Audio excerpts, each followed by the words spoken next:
한반도 정세와 통일 준비 제2강입니다.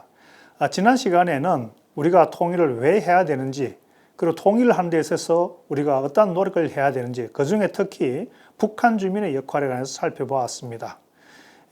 북통일뿐만 아니라 북핵 문제 해결을 위해서도 북한 주민의 역할이 중요하다고 강조했고, 우리가 해야 될 노력은 통일 준비라고 이야기했습니다. 통일 준비는 대한민국을 더욱 선진민주국가를 만들고 그 대한민국을 북한 주민들에게 알려줄 뿐만 아니라 북한 주민과 함께하는 우리의 마음을 알려줘야 된다고 했습니다. 제2강에서는 그럼 우리가 앞으로 구체적으로 어떻게 해야 되는가를 살펴보기로 하겠습니다. 먼저 최근 김정은의 정책 변화에 대해서 한번 살펴보도록 하겠습니다. 문제의 원인을 알아야 그에 대한 대응이 필요하기 때문이죠. 여러분, 지난 연말부터 김정은은 소위 말하는 남북한이 이 다른 두 개의 민족이고 두 개의 국가다, 이민족 이국가론을 주장하고 있습니다. 김정은의 노림수가 무엇일까요? 김정은의 이국가 주장하면 아예 우리 대한민국을 이제까지는 괴뢰다, 남조선이다 이러다가 대한민국이라고 호칭합니다. 그런가 동시에 대한민국을 호칭하면서 제1의 불변의 적대국 주적이라 이야기하고 그것을 헌법에 명시하라고 했습니다. 10월 달에 열리는 최고인민회의에서 아마 헌법 개정이 있을 생각됩니다만 그 이유는 남남 갈등을 분열을 유도하고 전쟁 국리를 하는 것입니다. 동족 거부도 민족 거부도 마찬가지입니다. 최근 북한은 동족을 거부하고 대남 기구 선전 단체를 빼고 예를 들면 범민련이라든지 통일 관계에 대한 모든 이름을 빼고 단체들을 재정비하고 있고 심지어는 조총련회까지 통일 관련, 민족 관련 모든 교육을 시키지 말도록 하고 있습니다. 그 이유는 한마디로 말하면 김일성이가 어떻게 했습니까? 6.25 전쟁을 일으켰지 않습니까? 동족 상잔의 빅을 일으킨 전범국으로 유엔에 낙인 찍었습니다. 김일성, 김정일, 김정은이가 계속 최근까지 김정은이 민족을 강조했는데 우리 민족끼리 우리 민족 제일중의 이런 것을 강조한 상황에서 전쟁을 다시 일으킬 수는 없는 겁니다.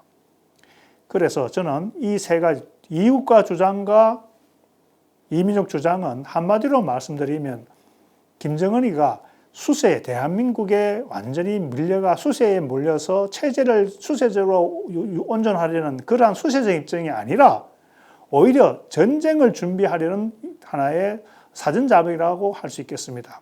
그 점에 있어서 가장 결정적인 것이 우크라이나 전쟁이 김정은에게 아마 큰 영향을 주었다고 생각합니다. 여러분, 우크라이나 전쟁을 한번 보십시오. 러시아가 우크라이나 전쟁을 침공했지요. 모든 대부분의 서방 국가들이 우크라이나를 지원하고 있습니다. 우리도 마찬가지죠. 그러나 여러분, 분명히 우리가 목도하고 있는 것은 어떠한 국가도 우크라이나의 전투 병력을 파병하지는 않고 있습니다.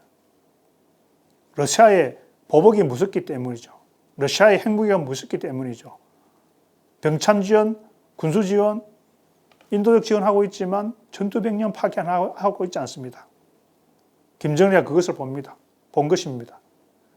6.25 전쟁 때 실패한 이유가 유엔을 비롯한 16개국이 참전해서 도와줬기 때문에 자기들이 전쟁에 졌습니다.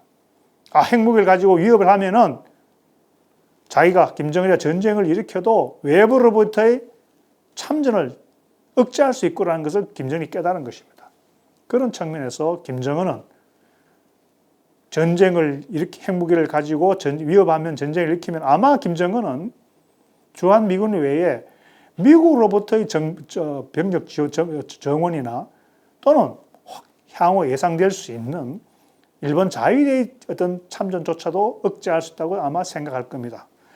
물론 지금 북한의 경제 상황이 완전히 지금 바닥이기 때문에 지금 상황이 북한이 전쟁을 일으킬 수 있는 능력이 없다고 볼 수 있지만 그러나 어느 정도 경제가 돌아간다면 김정은은 핵무기를 위협하면서 전쟁을 개전할 수 있다는 것을 판단하고 그 사전 정지 작업으로서 이국가 주장을 해서 남쪽에서 지금 우리 임종석 전 비서실장이 이국가 주장해가지고 우리 지금 갈등이 일어나고 있지 않습니까? 여하튼 남남의 분열을 유도하고 또 하나 민족이라는 걸 개념을 지음으로 해서 북한 주민들이 남쪽과는 우리는 다른 민족이다. 전쟁을 일으킬 대상이다. 이런 나름대로의 준비 작업을 하고 있는 것입니다. 그래서 다시 말씀드리면 이민족 이국가를 김정은이 주장하는 이유는 이국가 주장은 전쟁을 협박하고 전쟁을 국내한 필요 조건이라면 동족 거부는 충분 조건이라고 저는 보고 있는 것입니다. 많은 사람들이 김정은의 이민족 이국가 주장을 김정은이가 대한민국을 더 이상 따라올 수 있기 때문에 경쟁할 수 없기 때문에 체제를 그냥 유지하기 수세적인 입장이다 이렇게 해서 이야기하고 있지만 그것이 아닙니다. 공세적인 하나의 노림수라고 볼 수 있겠습니다. 또한 김정은이가 우리가 남북이 다른 민족이라고 주장하는 것은 민족 자결권에 기초한 민족 공동체 통일 방안을 거부하고 있는 겁니다. 여러분, 우리의 공식 통일 방안, 민족 공동체 통일 방안은 남북한의 우리 모든 민족이 한 마음을 해서 우리가 서로 결정해서 통일을 이룩하자는 민족 자결권에 기초한 것입니다. 그런데 김정은이가 남북한은 우리는 완전 다른 민족이다 이렇게 이야기하는 이유는 통일에 대해 목소리를 낼 수 있고 통일을 결정할 수 있는 북한 동포의 권리를 박탈하려는 것입니다. 북한 주민들이 통일에 대한 무언가 그 행사를 못하게 하는 것이죠. 동시에 북한은 우리 한국의 통일에 관해서 민족 자율권 행사를 주장할 당위성을 국제사회에 대해서 대한민국이 민족 자율권 통일을 주장하는 그 당위성을 없애려고 하려는 것입니다. 또한 우리 한국이 국제사회를 향해서 북한 동포에게 민족 자율권 행사를 위한 기회를 주어야 한다고 주장할 근거를 원천적으로 박탈하는 것이 북한의 의도라고 볼 수 있겠습니다. 다시 말씀드리면 우리의 민족 공동체 통일 방안, 북한 주민들의 역할 강조와 그들에게 판단할 수 있는 결정권을 주려는 것을 거부하는 데 그 목적이 있다고 보는 것입니다. 왜 그럴까요? 북한 주민의 최근의 변화 움직임을 김정은이가 심상치 않게 보고 있기 때문에 혹시 북한 주민들의 움직임을 차단하려는 노력이라고 볼 수 있겠습니다. 여러분, 최근에 북한에는 그 강고한 억압과 통제 속에서도 결코 작지 않은 변화의 움직임이 일으키고 있습니다. 여러분 아시다시피 고위급 탈북자, 특히 해외의 외교관들이 많이 탈북하고 있습니다. 두 번째 중요한 것은 선거 반대표입니다. 지난해에 노동신문은 이렇게 보도했습니다. 지방인민회의 대의원 선거에서 도인민회의 후보자를 반대하는 것이 0.09%가 나왔다. 시군인민회의 후보자 반대하는 것은 0.13%가 나왔다고 이야기했습니다. 여러분 아시다시피 이때까지 북한 선거를 한 것은 다 거속이 아닙니까? 주어진 명부에 의해서 찬성 반대만 하는 100% 참가에 100% 찬성이었습니다. 그런데 왜 노동신문이 0.09%, 0.13%의 반대를 보도했을까요?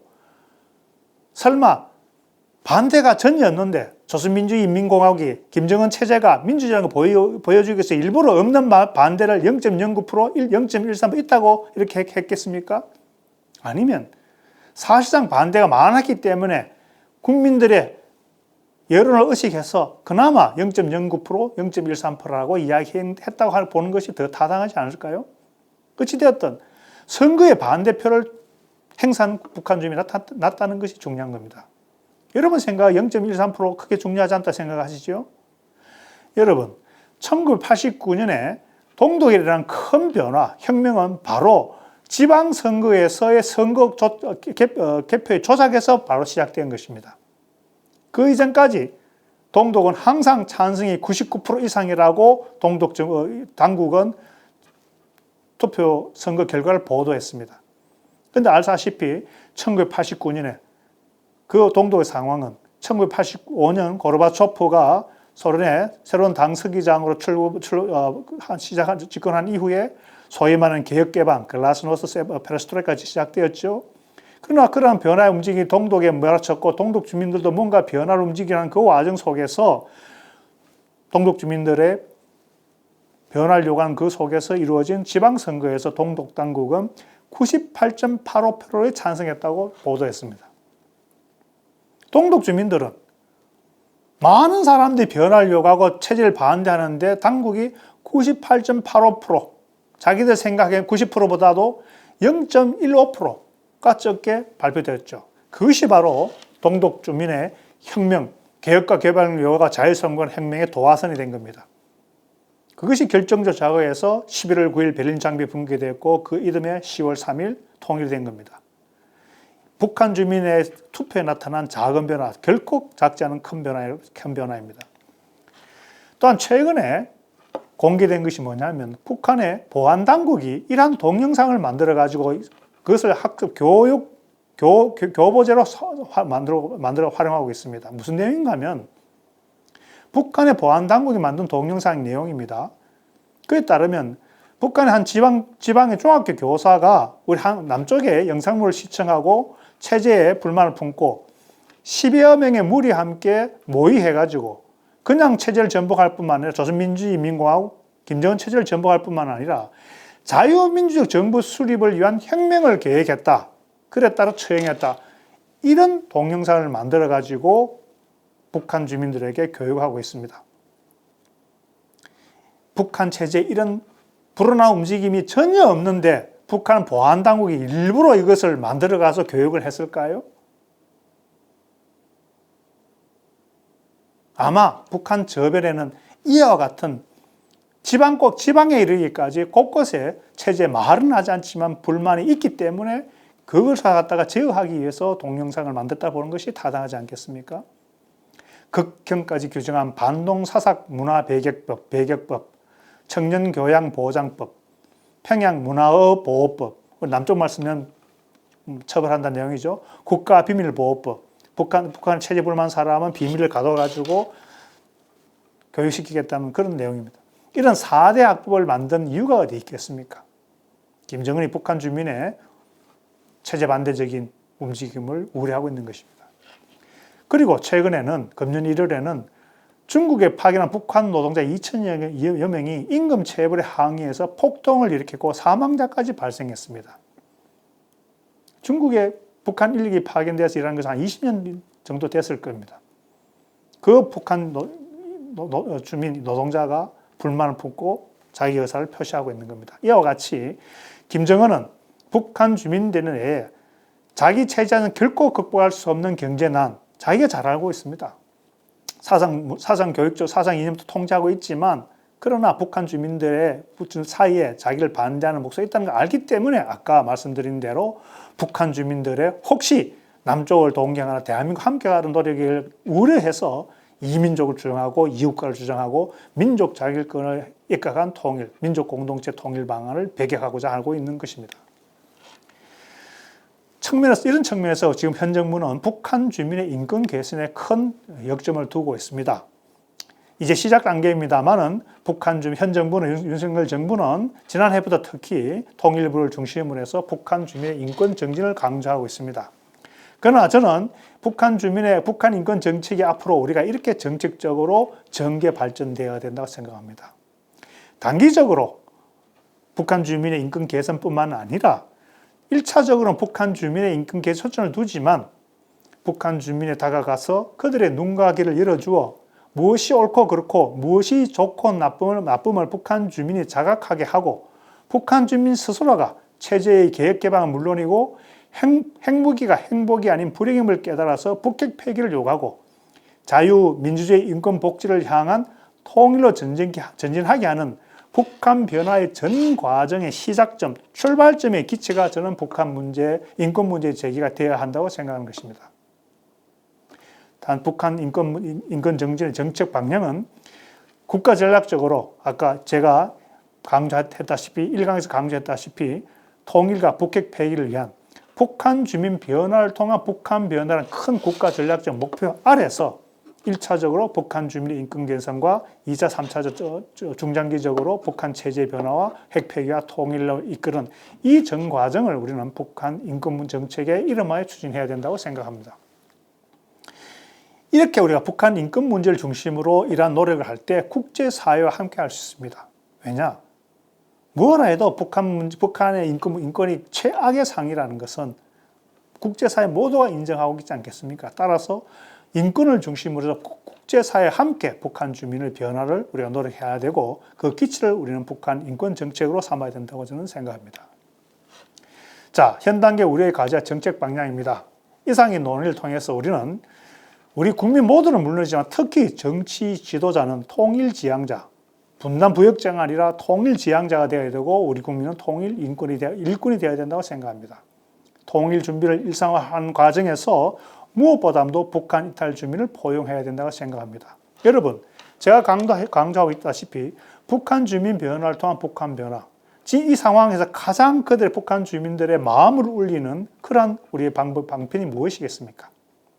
이 땅에 와 있는 북한 이탈 주민들이 만약에 그들이 북한에 남아있는 가족, 친지들에게 소통하는 과정에서 북한 이탈 주민들이 내 정말 압록강과 두만강을 넘었을 때 동해 서해 바다에 몸을 던질 때 꿈었던 그 꿈, 희망이 이 대한민국 사회에서 이루어졌다고 만약 말할 수 있다면 그만큼 큰 북한 주민에게 변화를 이끌 수 있는 충격이 어디 있겠습니까? 그런 측면에서 북한 이탈 주민 잘 포용해야 됩니다.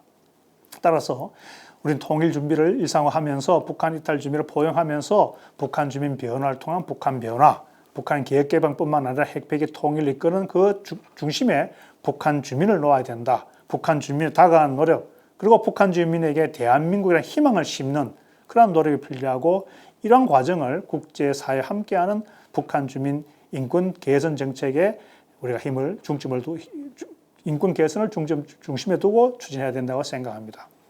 종합 말하면 우리 마음속에 우리의 정책 방향의 하나의 한반도가 결코 우리가 빛이 바라지 않도록 하나의 한반도라는 마음을 항상 가져야 된다고 생각합니다. 지금 우리가 여러 가지 어려움 속에 있고 남북관계 모든 그 협력이 닫혀 있지만 우리가 앞으로 협력을 할 때는 우리가 국가를 안보를 지킴과 동시에 분단 고착, 분단 관리하는 협력이 아니라 통일지향 협력을 해야 된다고 생각합니다.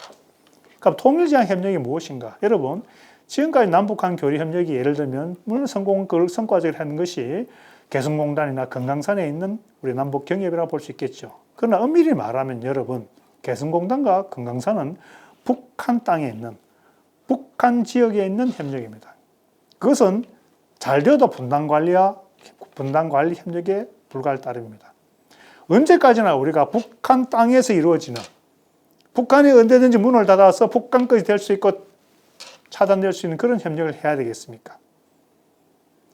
개성에 주 공단이 있더라도 파주에도 작은 공단을 형성해서 남북한 인력과 물자, 남북한과 국제사회 인력과 물자가 남북한을 오르려는 경제협력. 주 관광지는 금강산에 있지만 설악산도 연결해가지고 남북한과 국제의 관광객이 서로 오르내리는, 남북을 오르내리는 이러한 협력이 한반도의 평화와 안정을 더 공고히 할 뿐만 아니라 북한 주민에 다가갈 수 있는 통로가 되고 그것이 바로 통일지향 협력인 것입니다. 따라 앞으로 우리가 만약에 협력을 재개할 경우에는 개성공단의 재개, 금강산의 재개가 아니라 이러한 통일지향 협력을 추진해야 된다고 생각합니다. 그러나 무엇보다도 우리가 자유와 민주라는 가치를 공유하는 미국과의 관계를 굳건히 하고 그와 동시에 한반도 평화 번영에 대한 중국, 특히 북한의 영향력을 미칠 수 있는 북한의 생필품의 95%를 담당하는 중국에 대해서 한반도의 평화 번영에 관해서 인식을 공유해야 됩니다. 중국에 다가가서 지금의 북한이 과연 중국이 원하는 한반도 평화 번영의 이익인지 우리가 깊이 있게 심도 있게 논의해야 된다고 생각합니다. 핵무력을 완성한 김정은이 과연 중국이 원하는 희망하는 북한 또는 김정은으로 남아있을 것인지 아니면 새로운 나름대로의 길을 갈 것인지 중국은 잘 현실적 평가해야 된다고 우리는 중국에게 있는 그대로 사실을 보여줘야 된다고 생각합니다.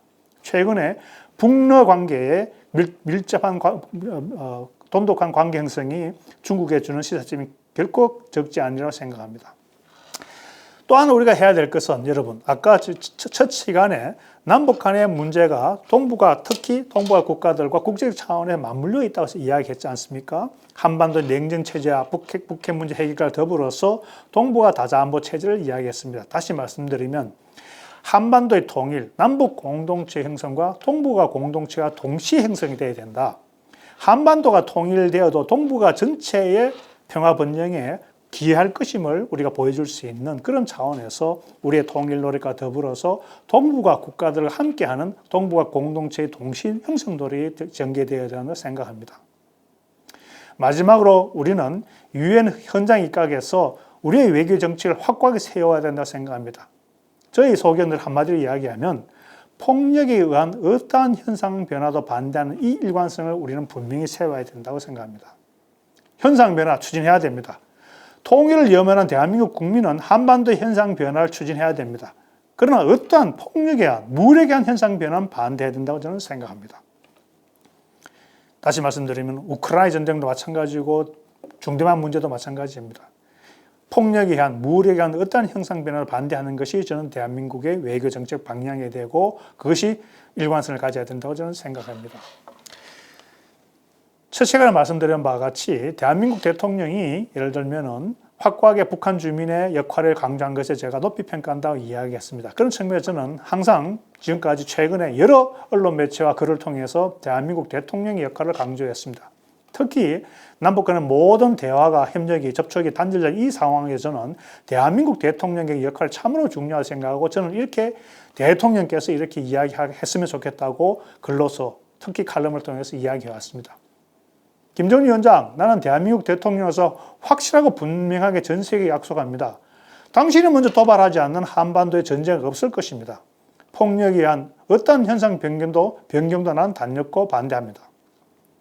김정은 위원장, 한반도 모든 주민이 자유와 민주주의, 인권과 복지를 누릴 수 있도록 우리 함께 노력합시다. 인간다운 삶을 누릴 수 있도록 서로 평화적으로 경영합시다. 원하고 필요하다면 할 수 있는 모든 힘을 다해 돕겠습니다. 이렇게 우리가 제안해야 된다고 생각합니다. 김정은 위원장 말만 하면 인민대중제일주의, 애민주의를 이야기하고 있지 않습니까? 그런 측면에서 우리 함께 노력하자 이겁니다. 또 우리 대통령이 이렇게 이야기해야 됩니다.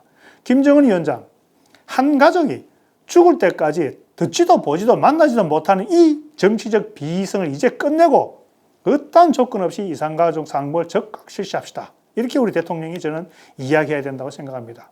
그리고 대통령이 이렇게 또 이야기해야 됩니다. 북쪽에 있는 이산가족과의 만남을 희망하는 모든 남쪽 주민에게 대한민국 정부는 조건 없는 승인은 물론이고 모든 행정적, 재정적 지원을 아끼지 않겠습니다. 남쪽에 있는 이산가족과의 만남을 희망하는 모든 북쪽 주민에게도 대한민국 정부는 조건 없는 승인은 물론이고 모든 행정적, 재정적 지원을 아끼지 않겠습니다. 이렇게 저는 대한민국 대통령이 이야기해야 된다고 생각합니다. 또 나아가서 북한 주민 여러분 대한민국 국민입니다. 여러분의 삶과 인권을 대한민국은 절대 방관하지 않을 것이며 그 개선을 위한 노력을 아끼지 않겠습니다. 북한 주민 여러분, 여러분의 자유의지로 대한민국의 문을 두드린다면 언제 어디서나 누구라도 얼마든지 대한민국 국민으로 환영하고 받아들일 것입니다. 이렇게 이야기하는 것이 대한민국 대통령이 해야 될 역할입니다. 헌법 66조 3항에 통일이 대한민국 대통령의 의무로 되어 있고 헌법 제4조에 자유민족 기본적 이익과 평화 통일은 국민 모두의 의무입니다. 헌법 제69조에 의해서 대통령은 통일을 성실하는 의무를 선서까지 하게 되었습니다. 대한민국 대통령이 이렇게 이야기해야 되는 겁니다, 여러분. 그런데 지금까지 대한민국 대통령이 이렇게 이야기한 적이 있습니까? 너무나 평범한 이야기 아닙니까? 그런데 윤석열 대통령은 지난 북한 이탈 주민회의 기념사에서 아마 제 글을 본지 모르지만 정말로 저는 대한민국 대통령이 대한민국 대통령답게 행한 한 기념사를 했습니다. 북한 주민 이탈 주민의 기념사는 북한 이탈 주민 넘어서 남북한 전 주민을 대상으로 한 대한민국 대통령을 약속을 저는 생각합니다. 이렇게 이야기했습니다, 여러분. 국민 여러분, 북한 이탈 주민과 북한 동포 여러분, 대한민국 정부는 고통받는 북한 동포들을 결코 외면하지 않겠습니다. 우리 정부는 자유를 향한 여러분의 발걸음이 헛되지 않도록 하겠습니다. 대한민국을 찾는 북한 동포를 어떠한 일이 있더라도 단 한 분도 돌려보내지 않을 것입니다. 또한 북한을 탈출해 해외에 계신 동포들이 강제로 북송되지 않도록 모든 외교적 노력을 다하겠습니다. 북한 주민들은 대한민국 헌법상 대한민국 국민입니다. 국민을 보호하는 것은 국가의 가장 기본적인 책무입니다. 대한민국 국민, 탈북민 여러분이 얼마나 행복하게 살고 있는가가 대한민국이 어떤 나라인지를 말해주는 것입니다. 통일 대한민국을 향한 발걸음을 멈추지 말고 우리 모두 힘차게 나아갑시다. 여러분, 제가 조금 전에 말씀드린 대한민국 대통령이 해야 될 그 일을 저는 지난 1993년 지금까지 여러 언론 통로를 통해서, 칼럼을 통해서, 글을 통해서, 논문을 통해서, 보고서를 통해서 주장했습니다. 저는 윤석열 대통령이 이런 말을 해서 정말 저는 감동받았습니다. 이제 앞으로 중요한 것은 말이 아니라 행동을 실천하는 일이 남아있겠지요. 최근에 윤석열 대통령은 8.15 경축사를 통해서 통일 독트린이라 이름 지은